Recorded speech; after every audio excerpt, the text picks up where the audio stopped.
Bien, en el último video charlamos el tema de montaje.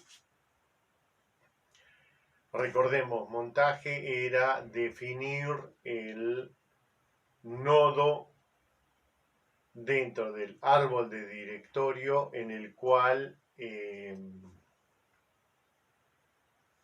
se conecta la información, digamos, en el cual vamos a ver el dispositivo periférico que acabamos de conectar, en el caso de un pendrive, de un CD, etc. Y habíamos comentado que en el sistema Windows normalmente a cada periférico le ponemos una letra, ¿no? Y que nos había quedado la letra C por una cuestión de historia, ya que la A y B era para los floppy disk, etc. Debemos aclarar que en realidad el sistema operativo, el NTFS o el Active Directory, no obligan a usar letras. En realidad lo mantiene por compatibilidad, pero uno puede hacer exactamente lo mismo que en el Unix File System, y es definir un punto de montaje, ponerle una palabra, un texto, y llamarlo, en vez que sea la unidad de dos puntos, sea el CD, o sea el pendrive, o como uno quiera, porque en realidad lo que está haciendo cuando nos muestra el árbol, en el caso del NTFS o Active Directory, es que nos esconde el barra. Nos muestra las letras y no nos muestra que en realidad depende exclusivamente de un solo árbol, igual que Unix, el árbol jerárquico, etc. Y que del barra, que es el nodo principal, a su vez van a estar los accesos directos, por ejemplo, al escritorio, que vamos a ver cuando vemos mi equipo. Vamos a ver una serie de accesos directos y recién luego el periférico, y en realidad todo está dependiendo del barra, simplemente no nos los muestra. Sí lo podemos ver utilizando en el modo consola, con los comandos 3 vamos a ver que también existe el barra en cada uno, dice que no tenemos necesidad de que se llame C2 puntos, D2 puntos, etc. Se puede llamar simplemente el periférico por el nombre que nosotros le querramos poner. Hay una cuestión de compatibilidad, razón por la cual se ha mantenido esto que nació en el DOS a principios de la década del 80 y que ya no es necesario. Uno de los temas también importantes para comentar es el acceso, entonces, vía punto de montaje a los directorios de otros equipos, vía la red. Yo puedo montar en mi equipo, en mi file system, periféricos que están conectados a otra computadora y verlo y guardar archivos en otra computadora. Típicamente un servidor, o sea, el modelo cliente-servidor, yo voy a estar trabajando contra el disco duro del servidor. Pero en un modelo peer-to-peer, donde no tenemos servidores, yo puedo grabar sin ningún problema o leer o modificar archivos que están en otras computadoras sin ningún inconveniente. Esto lo soportan los file systems vía toda la parte de puerto de comunicaciones, lo van a ver en la materia redes, etc. Pero simplemente los file systems nos permiten montar un dispositivo remoto, ver en mi computadora como si fuera un disco duro conectado a mi equipo, el disco duro que está conectado a otro equipo, en la medida que tenga los permisos necesarios para esto. Esto genera a su vez una familia de file systems que son los Network File Systems, que son aquellos sistemas de archivos que soportan múltiples periféricos sobre toda la red, el NFS, con todos sus protocolos.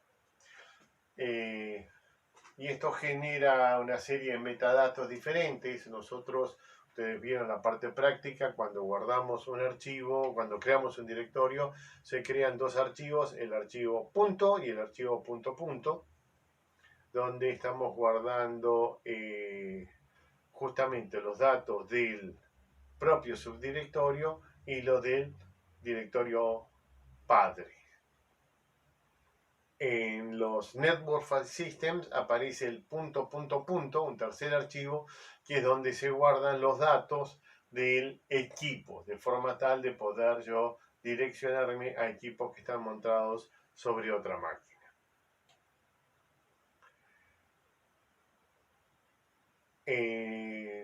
De acuerdo al equipo o red o sistema con el cual voy a trabajar, lo que vamos a tener que hacer como ingenieros de sistema es estudiar las características particulares de cada uno de estos sistemas de archivo. Otro de los puntos que tenemos que mencionar con respecto a este mecanismo es la problemática de la semántica de consistencia. O sea, ya que podemos compartir archivos entre varios usuarios, lo que nos tenemos que preguntar es cómo los compartimos. Tenemos dos tipos de problemáticas que son con respecto a la actualización y problemáticas de permisos, problemáticas de seguridad. Con respecto a la actualización, si todos leemos un archivo no hay ningún problema, todos entramos y lo leemos. Pero si al menos uno quiere grabar, la pregunta es cuándo el otro que está leyendo ese archivo ve esos datos. Ahí tenemos varios modelos de semántica y consistencia. Uno de los modelos, el primero que implementó, por ejemplo, Microsoft, era que cuando yo abría un archivo que estaba siendo visto por otro proceso, este archivo se abría en modo solo lectura. O sea, ok, vos vas a trabajar con este archivo, hay otro que está trabajando. Por lo tanto, vos no podés escribir, solo el primero que lo abrió, partiendo de la base que todos tendrían en teoría permiso, pero como el otro lo abrió con permiso para escribir, vos solo podés leer y vas a leer la versión del archivo del momento en que lo abriste. No te vas a enterar de las modificaciones que se están haciendo en estos momentos. Se le saca una foto, o sea, se hace una copia en realidad, y eso es lo que vos vas a ver. Esto nos pasa muchas veces que ponemos un pendrive con un documento que nos copiaron y el programa que estamos trabajando nos avisa, hey, lo estás abriendo en modo solo lectura. Claro, porque en el momento que lo copió, ese archivo ya estaba abierto. Entonces, la segunda apertura, que es la de grabarlo, leerlo y grabarlo en el pendrive, va a ir a modo solo lectura. Lo podemos poner en modo editar, no hay problema, pero esto es una de las semánticas de consistencia. El archivo es consistente. Vos ves lo del momento que lo abriste. Si se modifica, tenés que cerrar y volver a abrirlo para verlo. Esto no permite trabajar cómodo en una oficina, ¿no? En realidad, en una oficina, si varias personas están trabajando sobre el mismo archivo, lo más cómodo es que yo vea lo que está modificando el otro.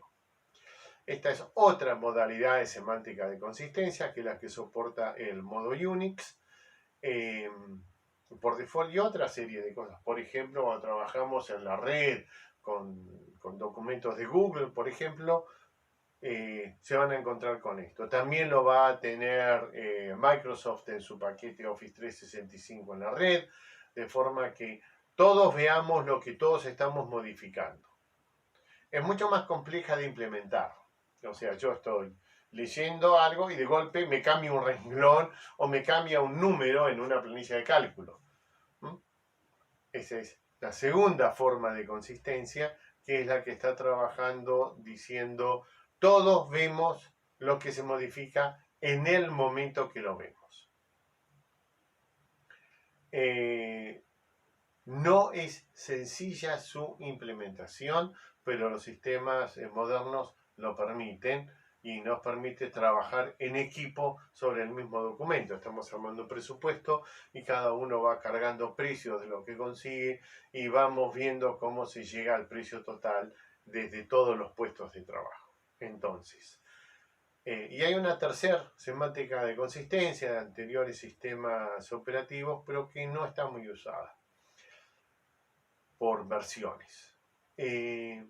Lo que nos vamos a quedar entonces es con dos semánticas de consistencia básicas, una en la cual solo uno puede escribir y los demás ven lo que estaba en el momento en que lo abrieron, y la segunda, todos vemos lo que se está modificando en el momento en el que se está modificando, y esta es la mejor forma que tenemos para trabajar en equipo.